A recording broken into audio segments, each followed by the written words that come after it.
এখন দেখবেন আমাদের বাংলাদেশি কিছু মানুষের ডায়লগ আছে যে আমার বাপদাদা কি ভুল করছে, বলে কি না এরকম কথা বলে না, আমার আব্বা কি ভুল করছে, আমার আম্মা কি ভুল করছে, এরকম যদি ভুল ধরা দেন বলবে কি আমার আব্বা কিটা ভুল করে গেছে। ভুল যদি 14 গোষ্ঠী করে, ভুল তো ভুলই, ভুল 14 গোষ্ঠী করলে কি হবে? সবচেয়ে বড় দলিল ইব্রাহিম নবী। বলেন কোন নবী?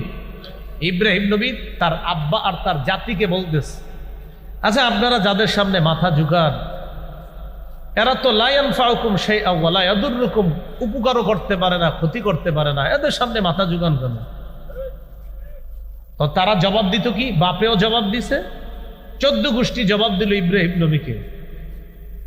ক্বালু বাল ওয়াজাদনা আবাআনা কাযালিকা ইয়াফআলুন, আমরা আমাদের বাপ দাদাদেরকে পাইছি এগুলা করতে, আমাদের